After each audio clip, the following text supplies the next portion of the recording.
Belum lama ini kita sudah menyelesaikan laporan LKD di BKD kita masing-masing, tetapi masih ada juga yang bertanya, yang mungkin ya, dosen-dosen yang tidak mau mengikuti Serdos, menanyakan bahwa kenapa sih dosen itu harus ikut Serdos? Mau tahu jawabannya seperti apa? Tetap stay tune di channel saya, kita bahas ini lebih dalam.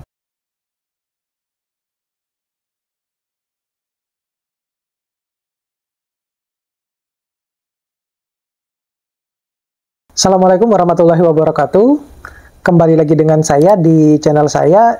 Jangan lupa untuk terus dukung channel saya dengan cara mengklik tombol subscribe, like, share, dan komen. Nyalakan juga tombol loncengnya biar nanti setiap video-video terupdate dari saya, informasi-informasi terbaru dari saya, Bapak Ibu yang bisa mendapatkan duluan. Dan biasakan untuk menonton video-video saya secara full. Masih banyak pertanyaan yang muncul. Mungkin yang bertanya ini adalah satu, mungkin dia belum Serdos. Yang kedua, mungkin sudah tes berulang kali tetapi belum lulus-lulus. Akhirnya muncullah pertanyaan bahwa kenapa sih dosen itu harus ikut Serdos?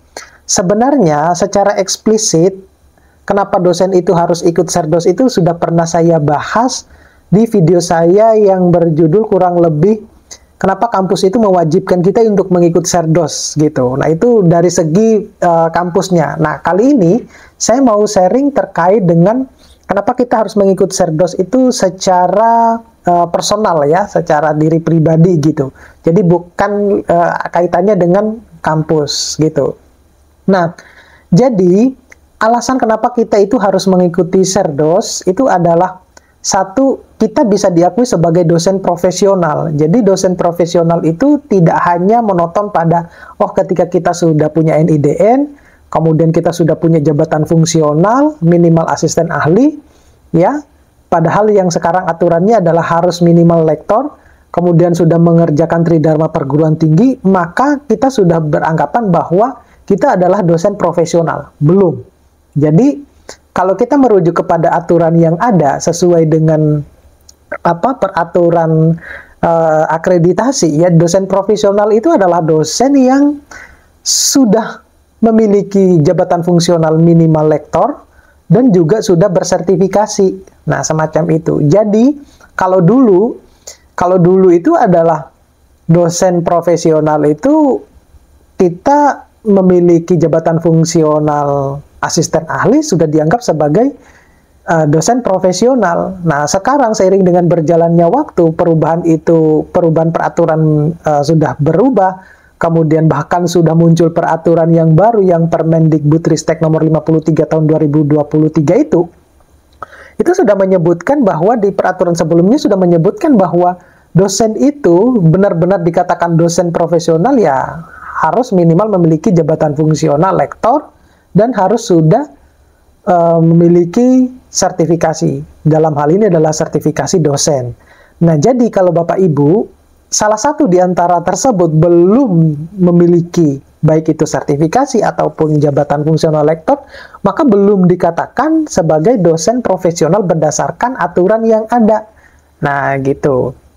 Kemudian alasan yang kedua, kenapa dosen itu harus ikut Serdos, itu adalah mau mendapatkan tunjangan tambahan. Nah, jadi ini salah satu bentuk bahwa mungkin ya pemerintah itu menginginkan bahwa dosen itu harus sejahtera, dengan salah satunya adalah dengan mendapatkan yang namanya dari sertifikasi dosen. Tentunya sertifikasi dosen ini artinya begini ya, kalau kita sudah memenuhi peraturan perundang-undangan ketika kita melaporkan LKD kita, BKD kita di masing-masing sister kita masing-masing ya, sister cloud yang terbaru itu, kalau sudah memenuhi perundang-undangan berarti kita akan menerima TPP ya, atau tunjangan sertifikasi dosen ya, semacam itu. Tetapi kalau tidak memenuhi ya berarti tidak mendapatkan tunjangan. Dengan kata lain berarti kesejahteraan dosen tidak terpenuhi dari situ. Tetapi sedikit terbantu dengan adanya sertifikasi dosen tersebut, di mana kita akan menerima 1 kali gajinya, ini berdasarkan dari jabatan fungsional kita, tergantung dari jabatan fungsional kita. Kita akan mendapatkan 1 kali gaji dari setiap bulannya dari sesuai dengan jabatan fungsional kita. Berbeda kalau yang profesor, kalau profesor itu 3 kali dari gajinya. Nah, gitu. Makanya orang-orang itu berlomba-lomba untuk menjadi profesor ya. Nah, semacam itu. Jadi kalau yang tidak sertifikasi dosen ya tentunya tidak mendapatkan tunjangan ini tiap bulannya, karena untuk mendapatkan tunjangan itu adalah setelah kita melakukan kegiatan tridharma perguruan tinggi, kemudian di setiap semesternya itu kita melakukan pelaporan yang kita upload ya di Sister Cloud, dan tentunya apa yang kita upload itu merupakan kinerja kita pada semester tersebut dan harus memenuhi peraturan perundang-undangan yang sudah ditetapkan di POBKD 2021. Jadi kalau tidak sesuai dengan peraturan yang ada, kalau misalnya itu adalah di bidangnya, itu akan di-hold sementara. Tetapi kalau kewajiban khususnya tidak terpenuhi, ya maka bisa 1 semester tersebut tidak akan menerima tunjangan. Nah, semacam itu. Itu juga sudah pernah saya bahas di video-video yang lain terkait dengan sertifikasi dosen. Kemudian alasan yang ketiga itu adalah jalan untuk mencapai jenjang profesor itu semakin terbuka. Kenapa demikian? Karena kita itu ya, saya kalau mengamati teman-teman saya bukan juga merupakan dosen yang baik gitu ya. Ketika kita memfiling ya berkas-berkas kita untuk kebutuhan kenaikan jabatan fungsional, itu kadang ada yang luput gitu. Nah, dengan adanya bantuan Serdos itu, terutama untuk yang bidang 2, dalam hal ini adalah publikasi hasil dari penelitian kita itu bisa tersave di Sister Cloud. Ya, sebelumnya kalau ada yang sister yang dipegang oleh universitas masing-masing gitu. Nah, dari situ kita sudah memiliki berkas file-file yang bisa kemungkinan ke depannya kalau kita mau mengajukan kenaikan jabatan fungsional itu akan dengan mudah.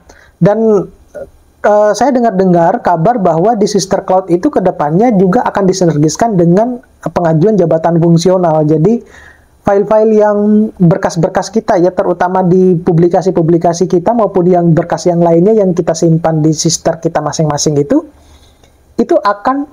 mungkin akan ketarik langsung ke jabatan fungsional kita. Jadi kita sudah akan, harapannya adalah beberapa dosen ya, mungkin semua dosen itu harapannya adalah kita sudah bisa memprediksi nilai dari berdasarkan kinerja kita, memprediksi nilai kita itu berapa, sehingga kita punya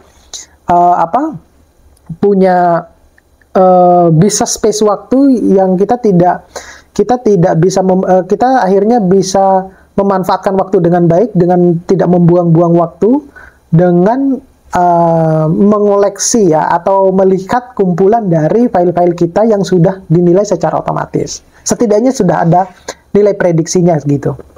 Oke, mudah-mudahan ini bisa membantu teman-teman. Semoga ini bisa bermanfaat. Sampai ketemu pada video-video berikutnya. Assalamualaikum warahmatullahi wabarakatuh.